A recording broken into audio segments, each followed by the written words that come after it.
लखनऊ से जावेद जाफरी को आपका टिकट, राजनाथ सिंह के खिलाफ लड़ेंगे बॉलीवुड अभिनेता जावेद जाफरी।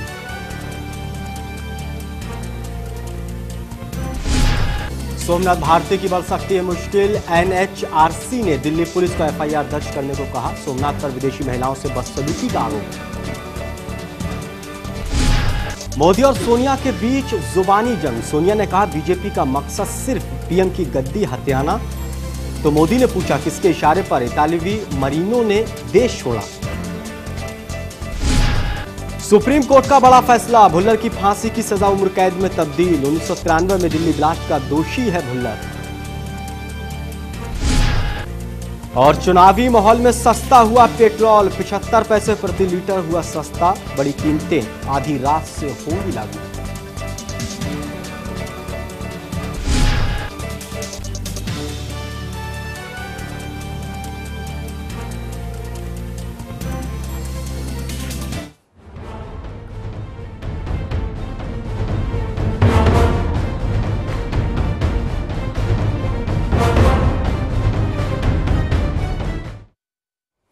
नमस्कार, चैनल वन की खास पेशकश में आपका स्वागत है। मैं हूं आसिफ खान।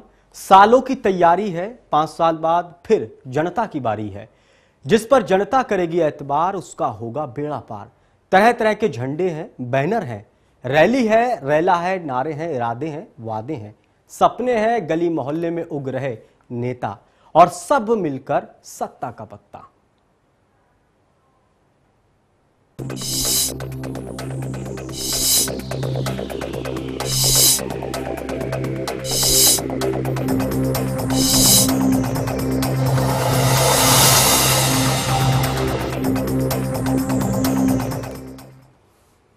आज हम बात करेंगे पूर्वोत्तर भारत की। दांव पर यहां की 25 सीटें हैं। सबसे ज्यादा समस्याओं से घिरे 8 राज्यों का यह इलाका सबसे पिछड़ा है और सियासी तौर पर सबसे उपेक्षित भी। बांग्लादेश, चीन, म्यांमार, भूटान की सीमाएं इस इलाके से जुड़ी हुई हैं। हर राज्य उग्रवाद से ग्रस्त है। यहां का मुकाबला यूपीए, एनडीए और लेफ्ट फ्रंट के बीच है। ममता बनर्जी का बांग्ला भाषियों पर असर है।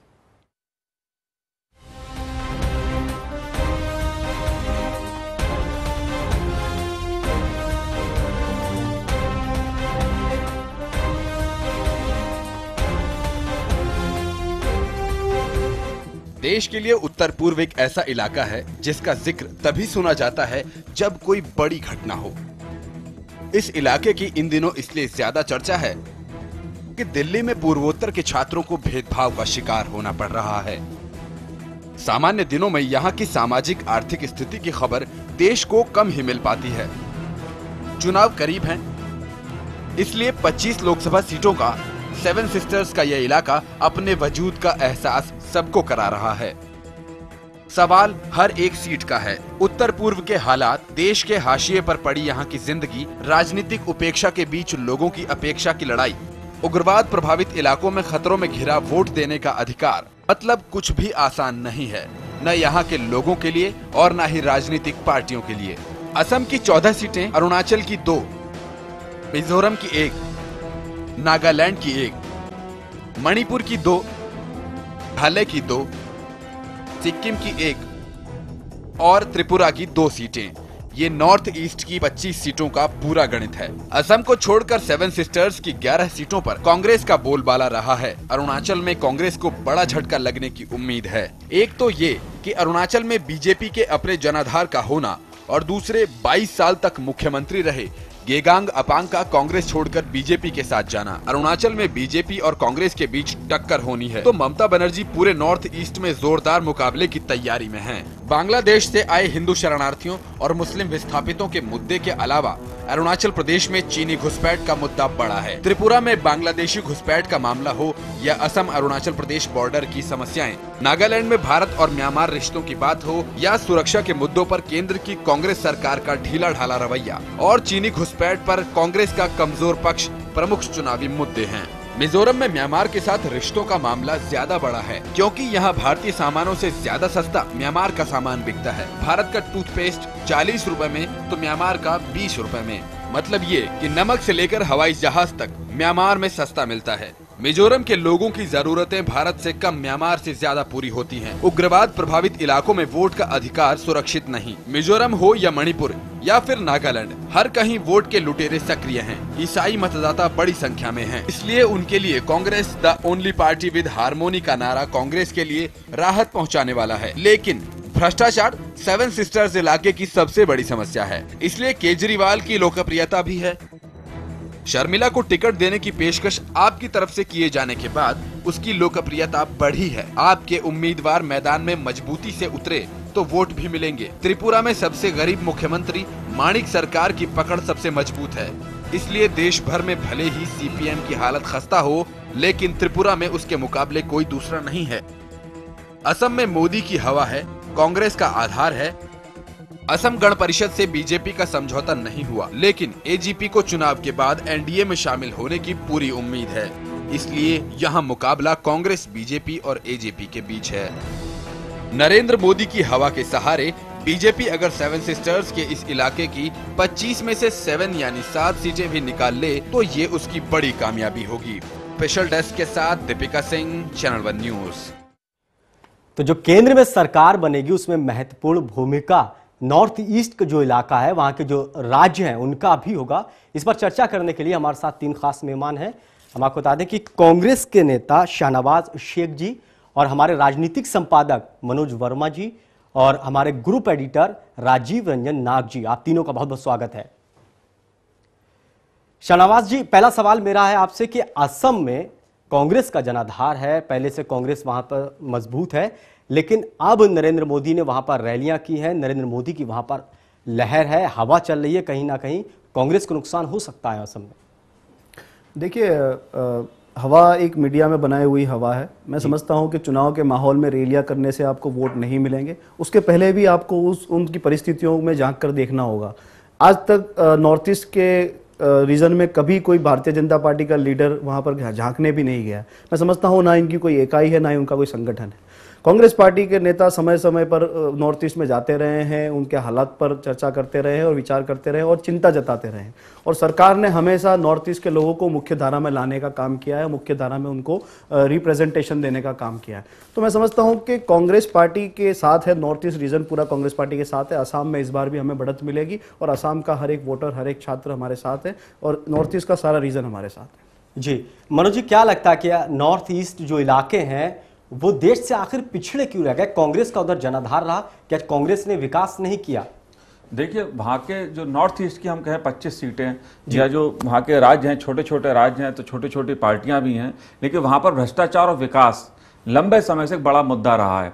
लेकिन इस बार जिस प्रकार से उत्तर भारत में, खासतौर से दिल्ली में नॉर्थ ईस्ट के लोगों पे जो हमले की घटना हुई हैं, वो भी एक वहाँ पर बहुत बड़ा मुद्दा बन रहा है कि आखिर देश के दूसरे राज्यों से नॉर्थ ईस्ट का ये राज्य जो हैं वो क्यों कट चुके हैं, क्यों कटे हुए हैं, या फिर इनको दूसरे राज्यों की तरह भारत के इन राज्यों के रहने वाले बाशिंदों को नॉर्थ इंडिया या दूसरे इलाकों में सम्मान क्यों नहीं मिलता। पिछले दिनों बंगलौर में हमले हुए, दिल्ली में हमले हुए, तो एक बहुत बड़ा मुद्दा वहां पर विषय इस चुनाव में लोकसभा में बनने वाला है। और यही वजह है कि दक्षिण से लेकर उत्तर तक इस बार नॉर्थ ईस्ट के लोगों के सम्मान की बात भी हो रही है, क्योंकि नॉर्थ ईस्ट के लोग पूरे देश में अब फैले हुए हैं। वो देश की मुख्य धारा में उसी प्रकार शामिल हैं जैसे दूसरे देश के दूसरे राज्यों के हिस्से या वहां के लोग शामिल हैं। जी राजीव जी, हमेशा एक बात उठती चली आई है कि नॉर्थ ईस्ट के जो देश हैं, राज्य हैं हमारे भारत में, हमेशा उनके साथ उपेक्षा हुई है। कहीं ना कहीं विकास को लेकर वो हमेशा कट गए हैं, कहीं ना कहीं नाराज रहते हैं इस बात को लेकर वह उस इलाके के लोग। आसिफ, बिल्कुल आप सही कह रहे हैं। पूर्वोत्तर राज्यों की त्रासदी ये रही है कि इत्तेफाक से वो उनका केंद्रीय राजनीति में उतना दखल नहीं है, लिहाजा पॉलिटिकल पार्टियों के लिए वो प्रायोरिटी लिस्ट में नहीं है। क्योंकि अगर वो दखल देते सेंट्रल पॉलिटिक्स में, क्योंकि उनकी संख्या बहुत सीमित है, इसलिए वो उपेक्षित हैं। विकास की बात थोड़ी बड़ी है क्योंकि प्रधानमंत्री खुद वहाँ से एमपी हैं, उस राज्य से एमपी हैं जहाँ उनकी सरकार पिछले 15 साल से कायम है। पूर्वोत्तर के राज्यों की जो इकोनॉमिक स्थिति है वो भी बहुत अच्छी नहीं है, क्योंकि 90% सेंट्रल फंडिंग स्टेट को जाती हैं। तो एक तो वो पराधीन है, सेंटर पे डिपेंडेंट है, और वहाँ के लोगों के साथ जो भेदभाव, उपेक्षा उसका असर वहाँ के लोगों में है और उनको लगता है, वो खुद भी मानते हैं कि हम भारत के हिस्से नहीं हैं और भारत के लोग हमें उपेक्षा की नज़र से देखते हैं। इत्तेफाक से ऐसा नहीं है, संविधान इसकी इजाज़त नहीं देता है। वो हमारे साथ हैं और हमारे पार्ट हैं। लोकतंत्र में उनका अधिकार है जो आम लोगों का अधिकार है, इसलिए वो अलग हमसे नहीं है। लेकिन जो धारणा बनी है वो ऐसा इसलिए बनी है कि उनकी पॉलिटिकल पार्टियों की नज़र में वो उतना अहमियत नहीं रखते हैं, लिहाजा उनके लिए नई दिल्ली बहुत ज़्यादा नहीं सोचता। जी शाहनवाज, नरेंद्र मोदी ने जब असम में रैली की और पूर्वोत्तर के इलाकों में जब रैली की तो उन्होंने एक ये बात रखी कि 60 साल से कांग्रेस देश में राज कर रही है, लेकिन भेदभाव किया है नॉर्थ ईस्ट के जो राज्य है उनके साथ कांग्रेस ने। यह आरोप कांग्रेस के ऊपर लग रहे हैं।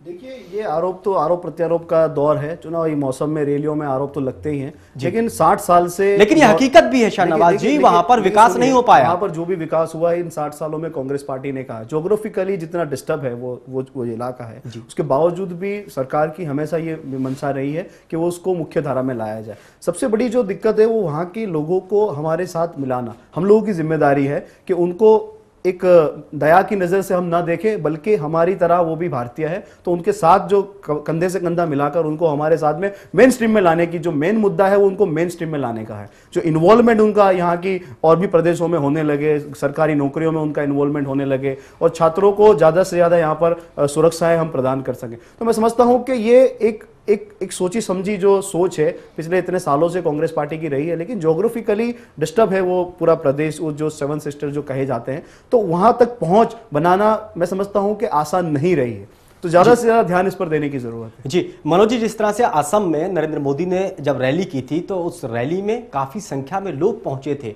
और हवा भी लगी थी।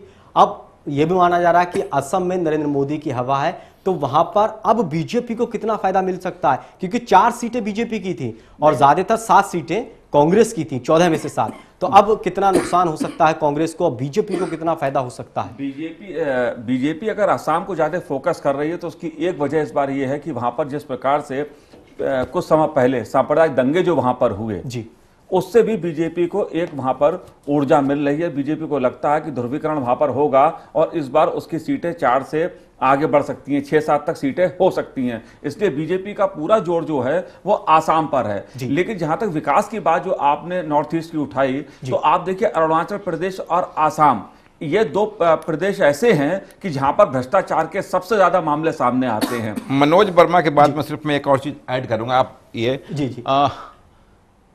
पॉलिटिकल पार्टियों के नजर में असम इसलिए महत्वपूर्ण है कि वहां अधिक सीटें हैं, लोग सीट और वो दखल दे सकते हैं पॉलिटिक्स में। हाँ, 14 इसलिए पॉलिटिकल पार्टियां ध्यान देती हैं। वहां पर 14 सीटें हैं। लेकिन जिस प्रकार से बीजेपी को इस बार ज्यादा उम्मीद इसलिए लग रही है कि जो सांप्रदायिक दंगे पिछले दिनों हुए, कि वहां की एक खास उग्रवादी हमले हुए, खास जाति और बांग्लादेशियों के बीच जो टकराव हुआ, उससे बीजेपी को भी अपनी उम्मीद जाग रही है। और कांग्रेस एक वहां पर मुस्लिम पार्टी जो मुस्लिम पार्टी है, इसको कहते हैं कि बांग्लादेशियों का ज्यादा समर्थन प्राप्त है, वो भी एक हमें नहीं भूलना चाहिए। वो क्या भूमिका निभाएगी, शायद वहीउद्दीन खान साहब नाम है उनका, जो विधानसभा चुनाव में जिनकी पार्टी ने बहुत अच्छी परफॉर्मेंस वहां पर दी और मुख्य विपक्षी दल वहां वो बन गई।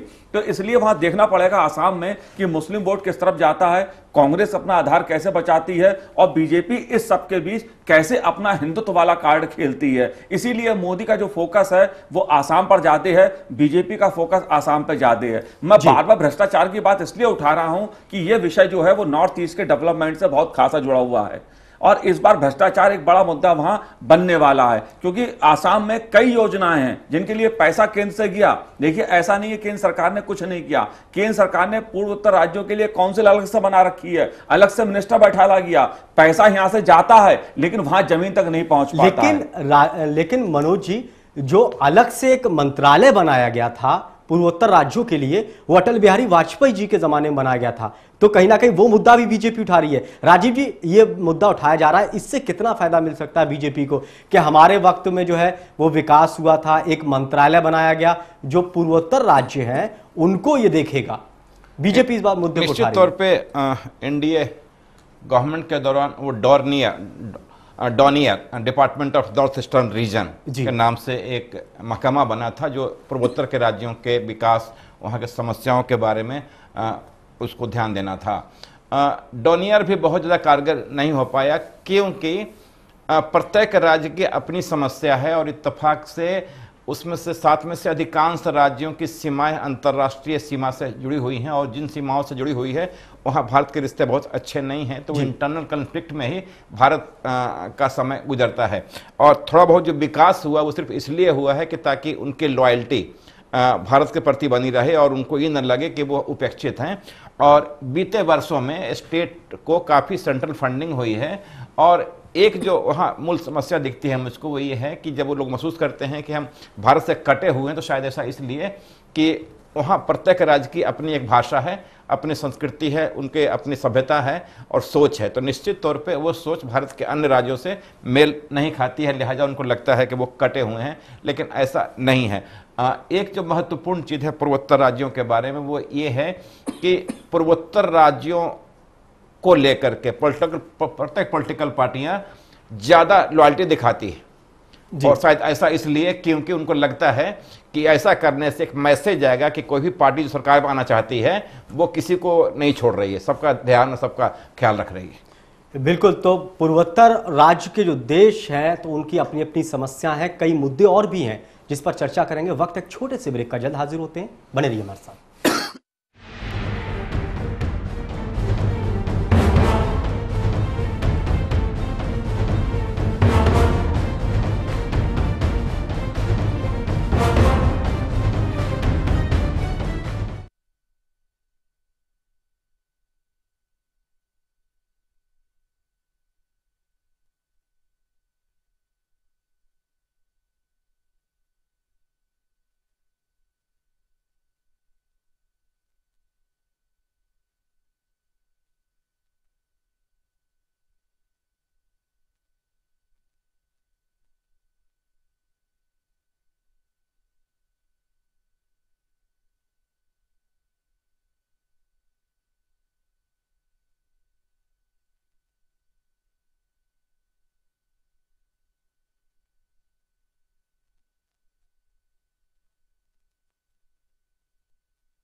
ब्रेक के बाद आपका स्वागत है। हम बात कर रहे हैं पूर्वोत्तर जो राज्य हैं, आखिर उनके साथ भेदभाव क्यों किया जाता है। हमारे साथ पूरा पैनल मौजूद है। शाहनवाज जी, हमेशा ये कांग्रेस पर आरोप लगे हैं कि भेदभाव किया जाता है। जो पूर्वोत्तर के राज्य हैं उसमें 1 सीट है लोकसभा की, किसी राज्य में 2 सीटें। क्या यही वजह है कि सीट वहां पर कम है, एमपीयू की सीट कम है? क्या इसीलिए तवज्जो नहीं दी जाती है? देखिए, सीटों के मापदंड से कभी कोई पार्टी वहां पर ऐसी बात नहीं है। कांग्रेस पार्टी पूरे देश के हर कोने कोने तक पहुंची है अपने संगठन और अपने आंदोलन के जरिए। तो नहीं, इसीलिए सीट की वजह से बिहार को अगर हम देखें, यूपी को जो है वो स्पेशल पैकेज दिया जाता है विकास के लिए, वहां पर नहीं दिया जाता है। नहीं, ये और भेदभाव के आरोप भी लगते हैं। देखिए कि सेंट्रल गवर्नमेंट ने ज्यादा से ज्यादा पैसा नॉर्थ ईस्ट में खर्च किया है और ये हमेशा प्रयास रहा है कि उनको मेन स्ट्रीम में लाया जाए। और हमेशा केंद्र के मंत्री, केंद्र के नेता, प्रधानमंत्री सोनिया जी, राहुल जी समय समय पर नॉर्थ ईस्ट के दौरे करते रहते हैं। ऐसा नहीं है कि चुनाव के मौसम में वो गए। आप देखते रहिए, आप निकालिए कितनी रैलियां, कितने प्रोग्राम राहुल जी ने नॉर्थ ईस्ट में किए। तो वहां के छात्रों को मुख्य धारा में लाके, एक दर्द है कि उन लोगों की जो डिस्क्रिमिनेशन का शिकार वो देश में होते हैं, तो ये फिक्र है हमें कि उनको मुख्य धारा में लाना है और ये इस चीज को उनके दिल में से निकालना है। तो ये फिक्र के साथ हम लोग उनके साथ जुड़े रहते हैं। ये नहीं है कि चुनाव का मौसम आया और बीजेपी के लोग वहां पर बयानबाजी करने और भाषण करने रैलियों में चले जाते हैं। हम लोग हर बार उनके साथ जुड़े रहते हैं, हमारा एक दिल का रिश्ता है उनके साथ और हर बार कनेक्टिविटी हम बनाए रखे हैं उनके साथ। बिल्कुल। मनोज जी, जो पूर्वोत्तर के लोग हैं वो क्यों अपने आप को ये महसूस करते हैं कि वो इस देश के नागरिक नहीं है, वो अलग हैं, उनके साथ भेदभाव किया जाता है, ऐसा क्यों महसूस करते हैं वो? देखिए, एक तो ये कहूं कि 90 के दशक तक जिस प्रकार से एक पार्टी की सरकारें चलती थीं, उसके कारण भी पूर्वोत्तर के राज्यों को बहुत ज्यादा महत्व नहीं मिल पाया, क्योंकि एक ही पार्टी का शासन चलता था। लेकिन 90 के शुरू में जिस प्रकार से गठबंधन राजनीति आई, तब इन 25 सीटों का महत्व बढ़ता गया। जी, 2 सीटों से सरकार तय होनी है केंद्र में, 3 सीटों से तय होनी है, 10 सीटों से तय होनी है। और जैसे जैसे ये चीज बढ़ी, वैसे वैसे पूर्वोत्तर की इन सीटों का महत्व भी, इन पूर्वोत्तर का भी महत्व देश की राजनीति में बढ़ता गया। देखिए, भाषाई और देखने या छवि की दृष्टि से या उनका जो लुक होता है, उस दृष्टि से थोड़े नॉर्थ ईस्ट के लोग बाकी भारत के लोगों से अलग हैं। थोड़ा सा एक वो बनता है कि भाई हम लोग भी सोच, इधर नॉर्थ इंडिया के लोग भी सोचते हैं कि दूसरे देश से आए हैं, उनको भी लगता है थोड़ा सा अंतर लगता है। लेकिन जाति और भाषा के आधार पे या छवि के आधार पे या नस्ल भेद या रंग भेद के आधार पे आप किसी के साथ भेदभाव नहीं कर सकते इस देश में। जहां तक इन सीटों का महत्व का सवाल है, गठबंधन राजनीति ने पूर्वोत्तर राज्यों को महत्वपूर्ण बनाया है। अब पूर्वोत्तर राज्य की 25 नहीं, 1 सीट भी राजनीतिक दलों के लिए महत्वपूर्ण होती है। लेकिन जहां तक आप देखिए, 25 राज्य हैं, छोटे छोटे राज्य हैं, लेकिन हर राज्य में अलग पार्टी राज कर रही है। जैसे आप नागालैंड जाएं, वहां नागालैंड पीपुल्स पार्टी बहुत महत्वपूर्ण है, वहां कांग्रेस या बीजेपी या सीपीएम वगैरह नहीं है। लेकिन आप त्रिपुरा जाएं तो सीपीएम आपको वहां महत्वपूर्ण मिलेगी, कांग्रेस पार्टी महत्वपूर्ण मिलेगी। सिक्किम वहां की है पार्टी, स्थानीय पार्टी महत्वपूर्ण है। आप अरुणाचल प्रदेश जाइए, बीजेपी वहां महत्वपूर्ण हो गई, त्रिपुरा। इस तरह छोटे छोटे पार्टियां वहां पर जो हैं वो महत्वपूर्ण होती है। पीएस संगमा वहां के बड़े नेता माने जाते हैं, राष्ट्रीय नेता की उनकी भी छवि है। तो कुल मिलाकर एक और मैं समझता हूं कि त्रिपुरा में तो 2 पार्टी सिस्टम ही है, लेफ्ट वर्सेस कांग्रेस है। हाँ, लेकिन इस को तोड़ने की कोशिश में अब ममता बनर्जी भी कूद पड़ी हैं। तो देखने वाली बात यह होगी कि ये एक सीट वाले जो दल हैं वहां पर छोटे छोटे, ये आने वाले उसमें क्या चुनाव में क्या महत्वपूर्ण भूमिका निभाते हैं। एक बात मैं यहाँ पर ये जोड़ना चाहूंगा कि किसी भी राज्यों में जो ग्राउंड रियलिटी है उसका रिफ्लेक्शन दिखाने में मीडिया का बहुत बड़ा रोल रहता है और उसी के जरिए सरकारों को और पॉलिटिकल पार्टियों को पता चलता है कि इस प्रदेश में क्या चल रहा है, क्या हो रहा है, और आम जनता को भी ये बारे में पता चलता है। तो मैं समझता हूं कि कनेक्टिविटी मीडिया की भी नॉर्थ ईस्ट रीजन से बहुत दूर रही है कि नॉर्थ ईस्ट में होने वाली जो घटना है, जो नॉर्थ ईस्ट में होने वाली जो घटना है, वहां की ग्राउंड रियलिटी है, वहां के लोगों की जो समस्या है, सामने लाने में समझता हूं मीडिया हर चीज से ऐसा महत्वपूर्ण रोल हो सकता है। हर चीज से वहां ऐसा लगता है जैसे कि कटा हुआ है। मीडिया की बात करें, हम कनेक्टिविटी की बात करें, जिस चीज में कटा हुआ लगता है। राजीव जी, क्या लगता है, 25 सीटें हैं, 25 सीटें कम नहीं होती हैं, क्या भूमिका होगी 2014 की जब इलेक्शन के बाद केंद्र सरकार बनेगी, उस सरकार बनाने में इन 25 सीटों की क्या भूमिका होगी? देखिए, सेंटर में कोई भी गवर्नमेंट आए, पूर्वोत्तर की अपेक्षा तो नहीं कर पाएगी सरकार, क्योंकि वो काफ़ी सेंसिटिव स्टेट्स हैं। दूसरी बात कि सिर्फ चूंकि 25 सीटें हैं पूर्वोत्तर के और वहाँ के लोगों को आसानी से बरगलाया नहीं जा सकता, क्योंकि सबकी अपनी सभ्यता, संस्कृति और अफिलिएशंस है लोकल पार्टियों के साथ। इसलिए भारतीय जनता पार्टी को असम के अलावा मुझे नहीं लगता है किसी और राज्य में बहुत ज़्यादा उम्मीद करनी चाहिए। असम में भी चूंकि वहाँ कांग्रेस रूलिंग स्टेट है, हो सकता है कि वहाँ बीजेपी एजीपी के साथ कुछ पार्टी कुछ सीटें ले जाए, लेकिन 25 सीटों पर दोनों दलों की नजरें हैं और वहाँ का जो आम मिजाज है पूर्वोत्तर की, वो बिल्कुल सेकुलर है। तो मुझे नहीं लगता है कि वो किसी बरगलाने में विश्वास करने वाले लोग वहाँ के हैं। और विकास का जो मुद्दा है, वो विकास को वोट देंगे, मुझको ऐसा लगता है। और मुझे लगता है कि उनके लिए सांप्रदायिक और दूसरी चीजें उनके लिए महत्वपूर्ण नहीं है, विकास महत्वपूर्ण मुद्दा है। जी मनोज जी, क्या वजह है कि वहां के, अगर हम बात करें पूर्वोत्तर के लोग जो है काफी पढ़े लिखे हैं, शिक्षित हैं, लेकिन वहां पर सबसे ज्यादा बेरोजगारी भी उधरी है? बिल्कुल, मिजोरम में तो केरला से भी आगे शिक्षा के निधन से। बिल्कुल, लेकिन मनोज जी क्यों बेरोजगारी भी एक वजह है?